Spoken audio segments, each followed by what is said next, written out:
Inam malak pa yam nungai. Beg sa ipairagi na. Chongo. Changas lao.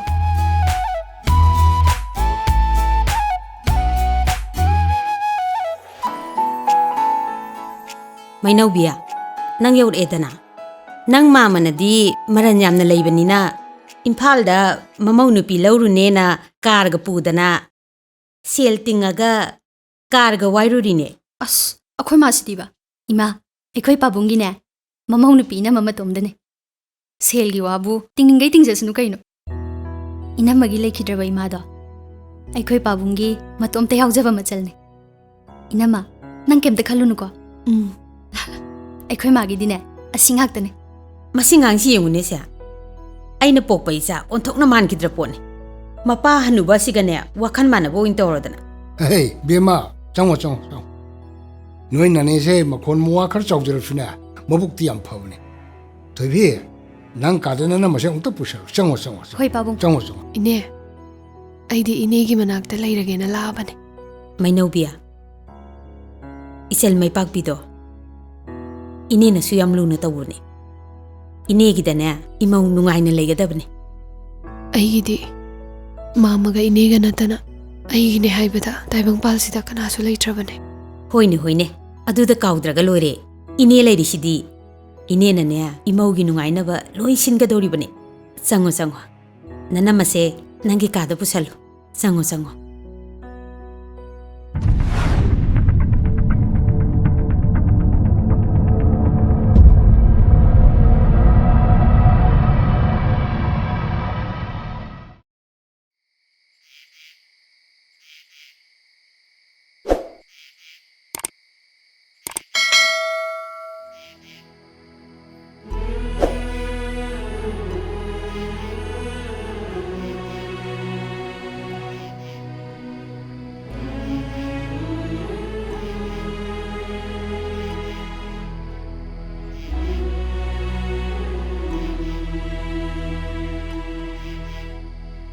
Inama, kay gino, asik pa na tom da unga lay risibo.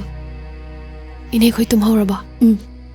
Ima di tumhawdri, pabung di tumhawri. Ay ko'y sa tumurslaw. Nang tumamo, ay lagi. Nama, inama nagkalido, ay sloing kangi. Ado may na sumunga lay daw sa wari daw, ay ngondalito. Isagi awaba wari se. Mi madali thokrabadi awaba kharadi phai hainaban laos tumrus lao wari do aingon da liru lao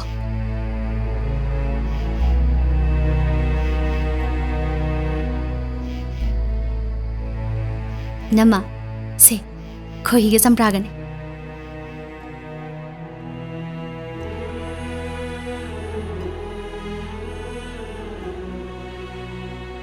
nama ina manalini hai bawari do liro se liro ba pungam da ba thamoi gi mai chak to li thoktrabadi awa ba mai chak to kor liro se liro ba Lige. Aigi hawkraba munsi wari. Dangan baga aiga ginungsi wari. Dangan ba se ina makhoi gi yumlo na badalai hai ba matom ta puai hai ba masak yam pazai haibadura mabu langan ba kawi hai daina aina wabu dangan ba kawi maga iga se yumthang na laiminai mahak na nungai ai phaba mama thanil gi matom da pokchaba machanu phane aina ima lairabi lokrabi gi matom da pokchabi machane mama thanil da ai bunusina anaubi haina kawi adoi nama tangan bagi machi ama sulai hai daina lei iche ngan bi le madi mayum pankre nongma ai mai pak bi anaubi Tada lengsin biro ai phamaro nanam mado machanupi masangam de na machanupi manak sakhi ahinga hala roye ado anaubi do imungi sa isang kita thongrao haige na laibni ne hai anaubi na sa ising do kita thongrao Nabunga aigada ngaire. Yani tada, ay thajarake. Hoi hoi. Mama, Haune. ꯑꯩꯅ ꯆꯥꯛ ꯊꯣꯡꯗꯣꯏ ꯑꯣꯏꯔꯗꯤ ꯏꯟꯖꯥꯡꯗꯣ ꯈꯔ ꯍꯥꯎꯍꯟꯁꯤꯀꯣ Mamasu khangida nangi apambado. ꯍꯣꯏ ꯃꯥꯃꯥ Oh laoko. Hai, MANAOBI. Ima wa haige. ꯀꯩ ꯋꯥꯅꯣ ꯏꯃꯥ Nang nupi machani. Laisabi pharaklabani. Langanbaga nanga pangloida loinaba, pangtinda tinaba si khara halu. Mamangegi angang oiringegi matamdo haukrabani. Nupi gi punshi habase yamna cheksingadabani. Yamna singadabani. ꯑꯁ ꯑꯁꯤꯕꯨ ꯋꯥꯅꯦꯅ ꯑꯩꯈꯣꯏ ꯃꯥꯁꯤꯃ ꯑꯁꯤꯗ ꯑꯗꯨꯝ ꯍꯥꯏꯖꯔ ꯂꯩ ꯃꯤ ꯑꯁꯨꯛ ꯌꯥꯝ ꯐꯔꯤꯁꯤꯕꯨ ꯃꯤ ꯀꯨꯏꯗ꯭ꯔꯕꯅꯦ doctor ꯇꯝꯕꯒ ꯆꯠꯇꯣꯏꯁꯦ Satsano, mama mapa mara leibegine. Imana haigadabadi. Ayukki numidangi. Nangna langanbaga loina duna talebase. Khara haluko. ꯑꯁ ꯍꯟꯖꯟ ꯍꯟꯖꯟ ꯍꯦꯛ ꯍꯥꯏ ꯂꯩꯍꯦ ꯏꯃꯥꯁꯤꯃ لا لا لا لا لا لا لا لا لا لا لا لا لا لا لا Na na na na na na na na na na na na na na na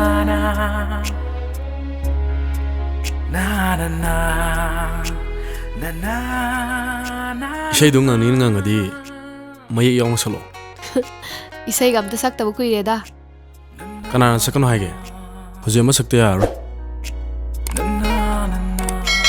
ꯑꯩꯒꯤ ꯏꯁꯩꯗꯤ ꯑꯩꯒꯤ ꯄꯨꯛꯅꯤꯡꯒꯤ ꯃꯈꯥ ꯄꯣꯜꯂꯦ ꯍꯧꯖꯤꯛꯇꯤ ꯁꯛꯑꯔꯣꯏ Ish kana nin siliba. Makumde am hairene ha. Haireba. ꯍꯟꯗꯣꯛꯎꯀꯣ ꯍꯟꯗꯣꯛ ꯃꯥꯃꯅ ꯆꯥꯗꯣꯏꯅꯦꯕ Ay wagam tang angro.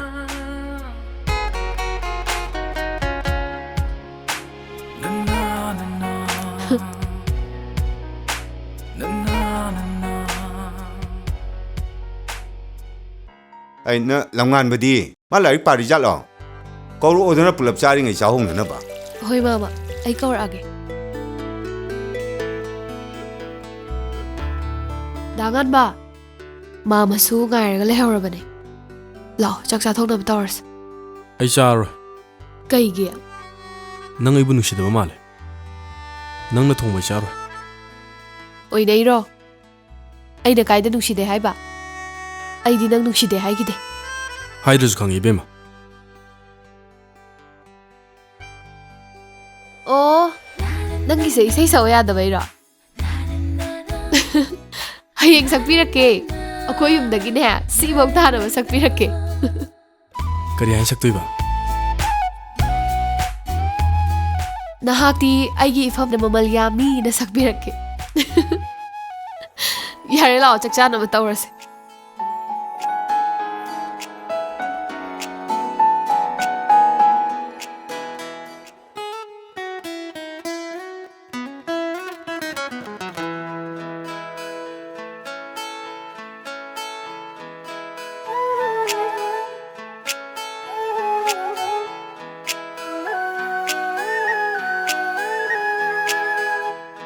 ꯑꯩꯒꯤ ꯊꯃꯣꯏꯒꯤ ꯅꯨꯡꯁꯤꯕ ꯋꯥꯈꯜꯒꯤ ꯃꯪꯂꯥꯟꯕꯨ ꯑꯣꯏꯔꯤꯕ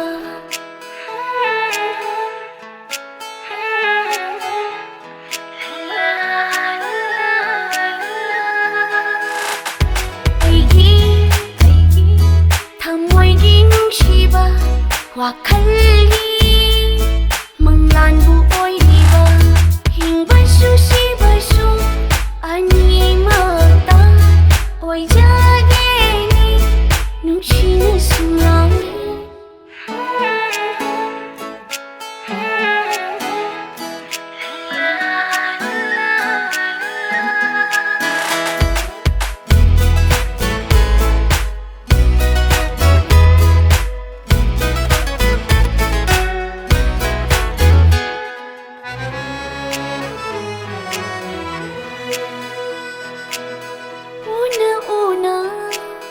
ꯍꯧꯈꯤꯕ ꯈꯪꯍꯧꯗꯕ ꯇꯥꯏꯕꯪ ꯄꯨꯟꯁꯤ ꯃꯄꯣꯛꯅꯤ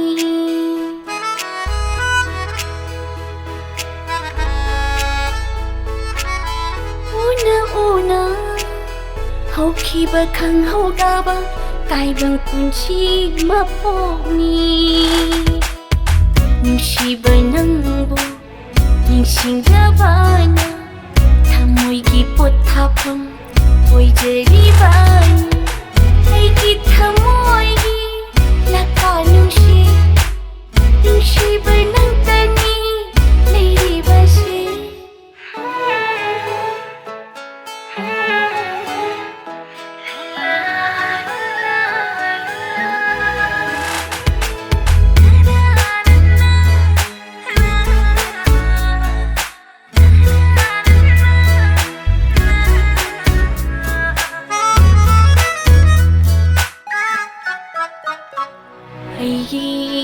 ifamda nangdi thawaidagisu mamal heli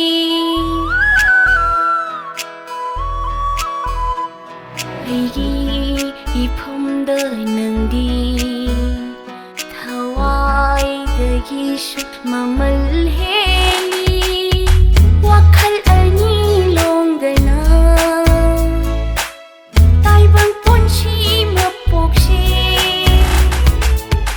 Hingjage laijage punchi ase Nungsi nasunglangi nasunglangi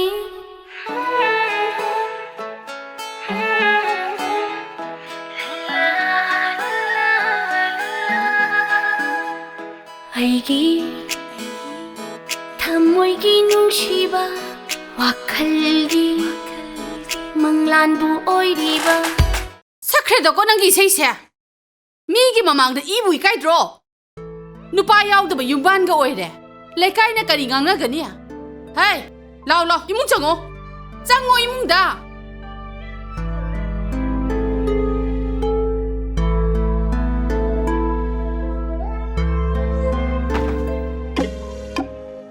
Ita, kainom ta hangge ba? Kari haibra Kaithel da henjang thaba ita nayam ki mayum do kadai dano Tu di som tane asidis da changdoi ba Tu sida som ka khat piro changu khi ita Chalaka khoi chat ke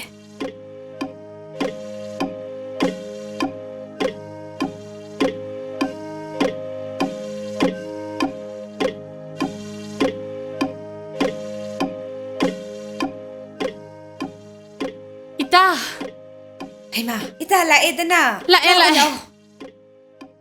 Ay su ita ngayrambani ne ngasaydagi. Ita di waramani. Sang sila oni ita ay sipay gini.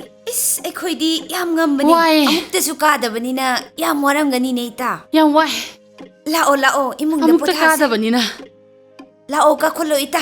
Imong da sangsi.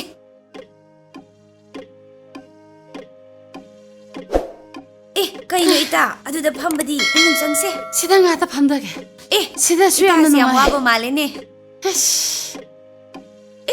Ay koy sige mataksi, yam ngambani ne ita. adu bune lambi se yengaga lakpanina yamna phajai Ado di ita, ay koy sida namana sasu pulap layrase. adu gi shu matam lakhiba yai Ado ne ita, ay nasak loy na loyrabani. Sak charurase lao. Lao, Hoy, hoy. habgalo ita, sangasi. Laki. Ita nangi po sidi kari purak prane, asok lumbadi.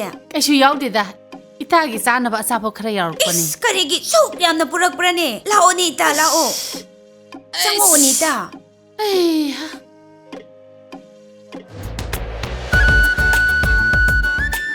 Aidi nangi mong hadaba matau se am kalakche Ado nang na akhoi da chalu se sung aya da se gai gino Nang na akhoi da se yadrabani na ai noi na noi da laage Lakpinu noi na khun ba lakpase akhoi imung di am lairare yam kaije Mathang chahi da di ai shu Delhi da tamkhrani ibhani unabasu phangaroi tam loiraga unase noi imadi noi pabung leitrabasu achobo officer oi hobanina yam phai akhoi imadi injang na piyon bi lairabi imane changase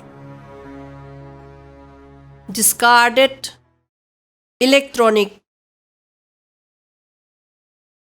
or se DVD, radio, then battery. Na na na na na na na na. Na na na na na na na na.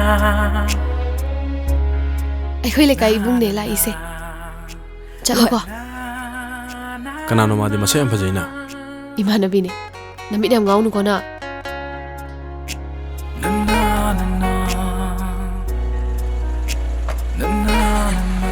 ꯃꯩꯅꯧꯕꯤ ꯆꯠꯂꯦꯀꯣ ꯍꯣꯏ ꯕꯥꯏ Na na na na na na na na. Yarba. Na na na na na na na na. ꯏꯃꯥ ꯍꯧꯖꯤꯛꯀꯤꯗꯣ ꯑꯩꯈꯣꯏ ꯏꯃꯥꯟꯅꯕꯤꯅꯦ ꯃꯔꯥꯏꯕꯛꯁꯨ ꯌꯥꯝ ꯊꯤꯔꯦ ꯃꯈꯣꯏ ꯄꯥꯕꯨꯡꯁꯨ ꯂꯩꯈꯤꯗ꯭ꯔꯦ ꯍꯥꯏ ꯑꯣ ꯃꯃꯤꯡꯗꯤ ꯀꯩ ꯀꯧꯋꯦ ꯃꯩꯅꯧꯕꯤ ꯀꯧꯋꯦ ꯏꯃꯥ ꯍꯧꯖꯤꯛ ꯃꯥ ꯂꯧ ꯂꯥꯛꯏꯗꯣ ꯃꯣꯏ ꯂꯩꯀꯥꯏ ꯏꯕꯨꯡꯅꯦꯌꯦ Mapa phangi halakte, masa phangi halakte. Nungai dauri. Nasa nupa do. Mainobi ki driver oidana laigre. Ay, masan ni khandana tawjarim ni kaino. Laiminabagi haunabani kaino. Kanai masan no. Ani sigi wangang, miyeng. Moy babung bu kaimta ubida bro. Moy babung na paliba mitsibu kaidong na pano. Ay, pakhang leisabi migyeng wangang hanubi nang na kaidawrudoino. Haujir sasta uraga. Ay, tamubi. Anobi asingbi nupi masan. Pisak piingi dagi ay mabu fajana khanga abani ne. Nasha nupana anobi pu nuksiba pamjaba ay fajana khangi ne. Anobi na su Nasha nupa pu pamjaba ay khangdaba na tine. Adu nabu no matamagi maming mainobi si ay na kaudadana ay na anobi ay na kauri sidi. Hey kraba. Ama khangde aigi di ne. Aigi isa nupa se doctor oihandaba suknya yaro si kaktani. Hoine hayeng da ngaire ne isa nupa se sakadaba. Aduna ne angang sigi wakhan onanaba ekoi wa ngang ba yade ko. Ay ngaude ko. Ay ngaude. Mua. La, sidapam. Kai chatwe. Pabong, tabam chalubane. Kadai thabak no. Mainobi ki driver oiruri natro. Lawi gadabun, thinbi gadabni. Kaisu kaide de isan tawu. Ado, nangi ne a chatpagi ne ticket confirm tawrabni ko. Kai no adu chatpadi nabai ga chatpa tare. Nang na khalido doctor bu oiraba ima yai harisin. Na na na na na. Lairaba ina khunba ima thiroi. Isa na bu pamaba nupido imagi ima oini singai. Marakta farakka tawraba aidi siminani harisin. Sisu hapsalo. Chatpani an chatoisha. Hakchang na mirai bakta leirabasu. Thawai di mafam sita lehodine. ꯑꯩꯗꯤ ꯅꯪꯅ doctor ꯑꯣꯏꯕꯁꯦ ꯄꯥꯝꯃꯦ Nangju khoi magumra. ꯑꯁꯦꯡꯕꯅꯤ ꯅꯪꯅꯅꯦ doctor ꯑꯣꯏꯗꯨꯅ ꯂꯥꯛꯇ꯭ꯔꯤ ꯐꯥꯎꯕ ꯑꯩ ꯅꯪꯕꯨ ꯉꯥꯏꯔꯝꯒꯦ Ado aina shuti tholakpada nangi kari leroge. ꯀꯩꯝꯇ ꯂꯩꯔꯛꯇ꯭ꯔꯁꯨ ꯌꯥꯏꯗ ꯑꯩꯗꯤ ꯅꯪꯕꯨ ꯉꯥꯏꯕꯅ ꯏꯊꯧ ꯑꯣꯏꯗꯨꯅ ꯂꯩꯖꯔꯝꯒꯦ Bema! Nangi ngari yomba dubo loidribo. Loire ima. Puro. Hoi porage ima. She ima. Ngari silere. Atai di surabo. Sure. Kanagi brush Colgate powder sura pot.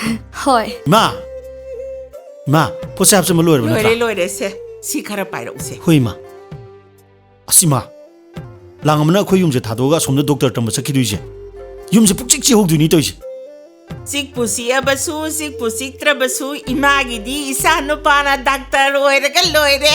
Ima, hogji matam da dine. Mamangai dona masa doctor taman madang ngaw bodo. Amat ngaw na dram ni ma. Hogji doctor na trasu atopa sinpam am leirena. Mina haibado haining gai haisanu. ꯑꯩꯒꯤꯗꯤ ꯏꯆꯥ ꯅꯨꯄꯥꯁꯦ ꯑꯃꯈꯛꯇꯅꯤꯅꯅꯦ ꯑꯩꯒꯤꯗꯤ ꯏꯆꯥꯁꯦ doctor ꯑꯣꯏꯔꯒ ꯂꯣꯏꯔꯦ ꯋꯥ ꯂꯣꯏꯔꯦ ꯍꯥꯏꯔꯤꯁꯤꯅꯤ ꯑꯩꯈꯣꯏ ꯃꯥꯁꯤꯗꯤ ꯑꯩꯈꯣꯏ ꯃꯥꯒꯤꯗꯤꯅꯦ ꯃꯆꯥꯅꯨꯄꯥ ꯑꯃꯈꯛ ꯌꯥꯎꯔꯤꯁꯦ ꯗꯣꯛꯇꯔꯗꯅꯤ ꯍꯥꯏꯔꯤꯁꯦ ꯗꯣꯛꯇꯔꯅꯤ ꯑꯩꯅ ꯄꯥꯝꯃꯤꯁꯦ ꯑꯗꯨꯒꯅꯤ ꯏꯃꯥ ꯑꯩꯅ ꯁꯨꯝ ꯈꯜꯂꯤꯁꯦ ꯃꯥꯅ ꯆꯠꯈ꯭ꯔꯀꯥꯟꯗ ꯂꯥꯡꯉꯝꯕꯒ ꯃꯥꯏꯅꯧꯕꯤꯒ ꯇꯁꯦꯡꯅ ꯂꯥꯞꯊꯣꯛꯅꯈꯤꯗꯣꯏꯁꯦ ꯁꯤꯅꯦ ꯑꯩꯅ ꯈꯟꯕꯗ ꯂꯥꯡꯉꯝꯕꯒꯤ ꯕꯦꯁ ꯐ꯭ꯔꯦꯟꯕꯨ ꯃꯥꯏꯅꯧꯕꯤꯅꯤ ꯑꯁ ꯑꯩꯈꯣꯏꯒꯗꯤ ꯀꯥꯕꯣꯛ ꯃꯥꯅ ꯇꯤꯟꯅꯕꯤꯕꯩ ꯋꯥꯅꯤꯗ ꯃꯥꯅ ꯈ꯭ꯋꯥꯏꯗꯒꯤ ꯅꯨꯡꯁꯤꯅ ꯇꯤꯟꯅꯕꯗꯤꯅꯦ ꯃꯥꯏꯅꯧꯕꯤꯅꯁꯨꯅꯦ ꯃꯥꯒꯤ ꯕꯦꯁ ꯐ꯭ꯔꯦꯟꯗꯧꯅ ꯈꯟꯖꯔꯤꯕꯅꯤ ꯑꯩ ꯂꯣꯏꯗ꯭ꯔꯤꯕꯅꯦ ꯅꯣꯏꯕꯣ ꯂꯣꯏꯔꯦ ꯁꯤ ꯄꯨꯔꯒꯦ ꯄꯥꯕꯨꯡ ꯄꯨꯡꯁꯦ ꯌꯧꯔꯦꯅꯦ ꯂꯥꯎ ꯂꯣꯏꯁꯜꯂꯣ ꯏꯃꯥ ꯑꯩ ꯁꯤ ꯄꯨꯊꯣꯛꯑꯝꯃꯦꯀꯣ ꯂꯣꯏꯗ꯭ꯔꯤ ꯖꯥꯠꯂꯣ ꯃꯣꯏꯁꯤꯕꯣ ꯍꯥꯏ ꯊꯣꯛꯂꯛꯑꯣꯅꯦ ꯍꯥꯏ ꯅꯄꯥꯅ ꯃꯄꯥꯟꯗ ꯉꯥꯏꯔꯦꯅꯦ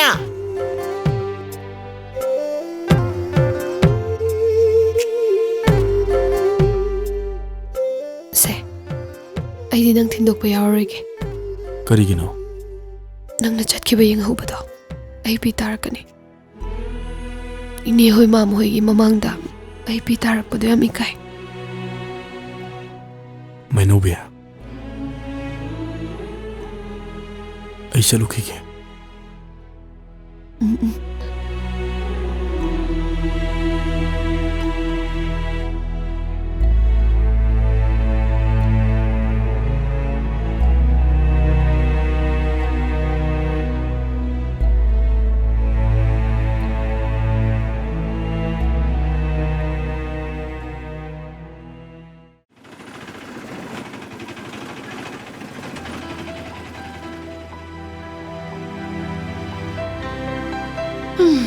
ꯃꯤ ꯀꯅꯥꯝ ꯂꯩꯇ ꯖꯥꯠꯂꯣ ꯃꯥꯏꯅꯧꯕꯤ ꯍꯥꯏ ꯃꯥꯏꯅꯧꯕꯤ ꯑꯝꯇ ꯊꯣꯛꯂꯛꯎꯅꯦ ꯇꯞꯅ ꯊꯥꯡꯉꯨ ꯏꯅꯦ ꯀꯩꯗꯧꯔꯒꯦ ꯏꯅꯦ ꯀꯩꯗꯧꯔꯒꯦ ꯏꯕꯦꯝꯃ ꯅꯅꯦꯁꯦ ꯀꯩꯊꯦꯜꯗ ꯋꯥꯟꯊꯔꯛꯇꯅ ꯃꯌꯥꯝ ꯆꯪꯗꯅ ꯍꯣꯁꯄꯤꯇꯥꯜꯗ ꯄꯨꯈꯠꯂꯕꯅꯤ ꯗꯣꯛꯇꯔꯅ ꯀꯩꯁꯨ ꯇꯧꯔꯣꯏ ꯌꯨꯝꯗ ꯄꯣꯊꯥꯍꯜꯂꯨ ꯍꯥꯏꯗꯅ ꯄꯨꯔꯛꯑꯕꯅꯤ ꯇꯞꯅ ꯐꯝꯃꯣ ꯏꯅꯝꯃꯗꯤ ꯀꯣꯂꯦꯖꯇ ꯍꯜꯂꯛꯇ꯭ꯔꯤꯌꯦ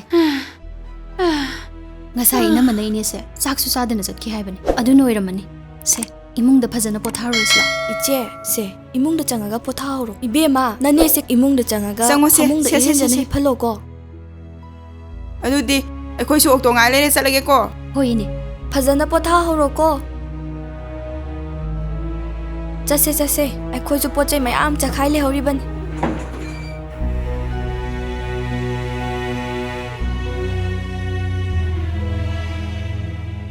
Hey, noi bu kana lagi dah hey. Mangu biya. Kanano? Hey, ibung ni ne, ibung lai ne. Tatsau sang biro. Oh, ibung lai. Nanti kaya kan ngam dim nu ne. Hey, ngai ko na hey. Ai mau nu pi mai no bi bu krai chakram no yu de da. Hidak lai ru ni na toki. Hey. Hoi na tau ri si miron ke lai tab ko thong wara mani ne tau ri si jul ban lai ba lam sina thong tam na gre do ibung so to ne lak pa he ngam de changong ka ju bunang go tha bla ne se kitang thak thi se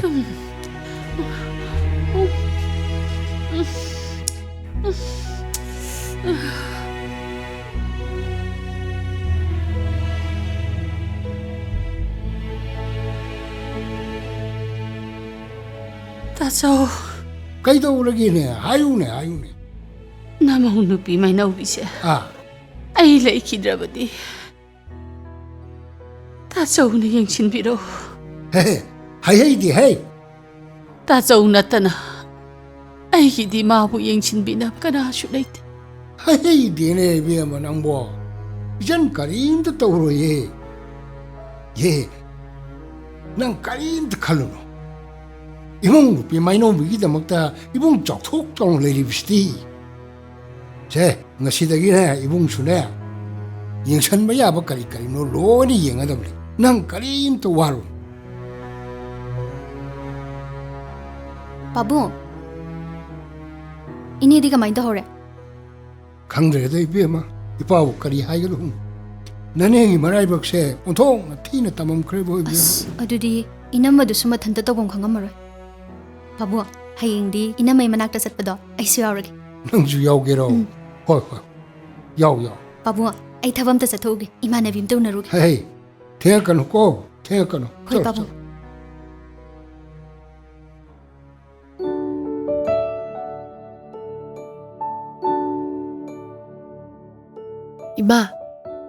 Ima, se khar thak sit se. Ima. Ima. Ima. Ima. Ima. Ima, ai kai se tabra. Ima, ai na kai se tabra, Ima.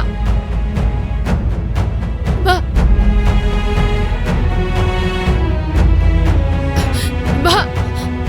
Ima, ai na kai se tabra, Ima.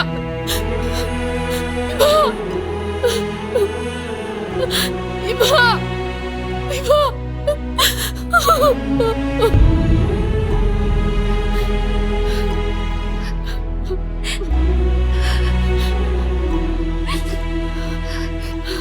Inama. Yaris, to.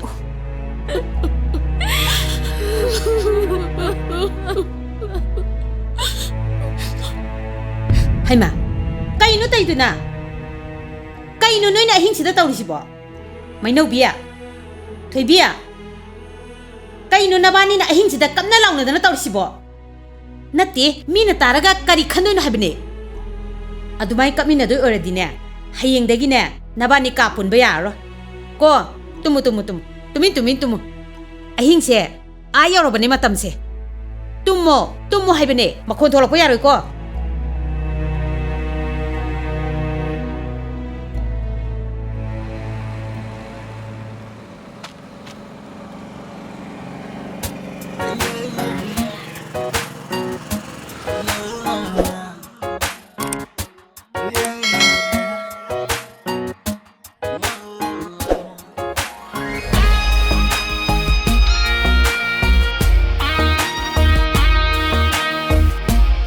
Tema, ai tunane tema. Tunana. Nang bu kamai tawrige, nasak bu khangudrene. Tema, nungai biri ko. Oh. Kadai chatluino nang bo? Itai mai dukan dagi kainumta leijege na tawba. Hoi. Aisu nomo unaba laken tawne. Ada lakpa sangdadna sum leiraba. Ngai khone. Nang bu nupi thirabo. Nupi gi matang sidi taima ai thiraro. Ngai kho. Nang bu Thaina thaba ama tawni na tawudu tawdrabo. Thabakti tawre tema. Tolo ko char puni kaino. Oh, yam nungai reda. Ado tolo phangaga pisan bam leita bai wani. Inawa sukpha babu kaigi pisan bam leiru diba. Tuna wayang ang nagumsi. Kai doroge. Ekhoyum dane. Nupi phajakhraba yam pharaba nupi ma leire. Kaino harisi bitema. Nui ta dagine masan nupi gi masa. Oh. Maraiba onthokna thigra jan. Leifam leitadana ne aikhoida leirini. Masak phajabada nate. Mahaiju hai maram su moi. As yam phagra jan. Taima adudi yaroibu. Kaino tuna. Aina pigadabane. Yaya di haigadaba nupido madi nate. Asing biru tema. Mane haiba nangbo. Tema. Kai layuga. Nate kai wali yare ai laure yare ba. Kai no yare habane nang butuna. Yare mi.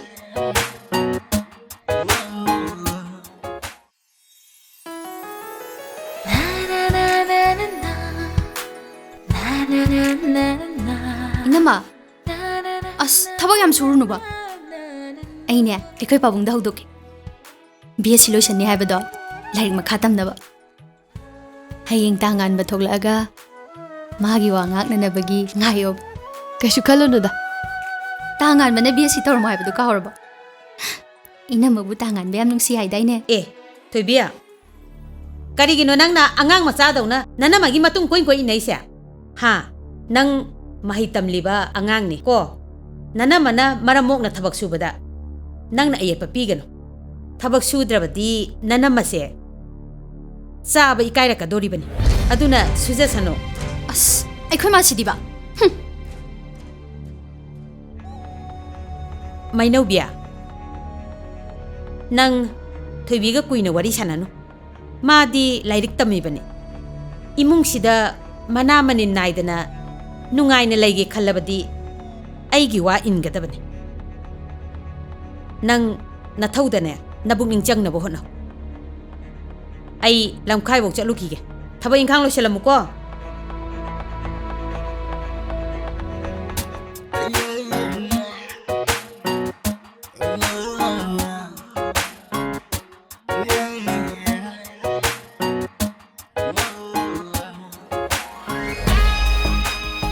Itema! Itema! Kai kai sena bizana. Itema! Ai tunan! Haima, tunan! Itema! Hekta kakalo lao. Yaujarasan lao. Kakalo lao. Itema! Amadu lay bro. Laye. Ay kaugi ko. Manaubi, mora puthoro. Ine. Piu. Mama. Se. Sida lengshin biyo. Ine adudi ay chalo lagi. Hoy, lolo.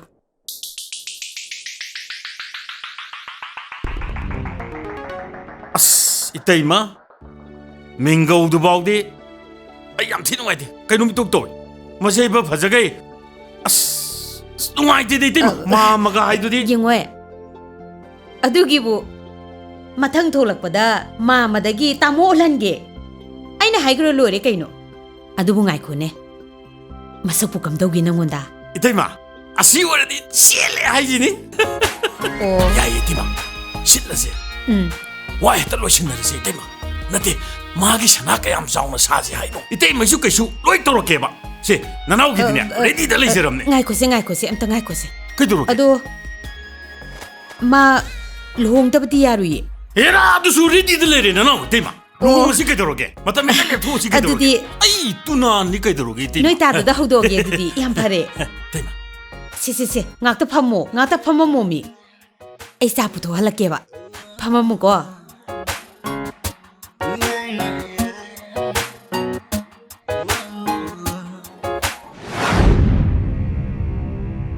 Aina silibase magi nungaina bani tunan se afaba nupani maro masing lay mayum makai lingi thaba amasu tawjari makhuta hamaga saru duine natti aina haibudi an khro mandrane tunan dubo aigi emosti tano jariba angang ni moi pabunga aiga sibu sahi kya khenage aikoi jo isa poktane hinglisini hiram sidane aibu fataba tahanbinu Mabu hat ke habdi natte dana nungai ai phabai mung da thajage nungai jaru sanu haibani kaino luhongba ma pangtokpa haibase iran tingdori bane ipangan wadori bane iru iyang se loite ka dori ba Ima luhongbagi wafamdo inamana yaroi ai inamagi thamoi masa khangi mana yadaba yabro aina sinba thabakta ne noina pamsa wamta ngang pa yaroi Aibune nakoina phattaba tahanba su yaro luhongdaba su yaro hayeng ne nupa mayungi mi lakani phajana khungidawni ko aidi haisini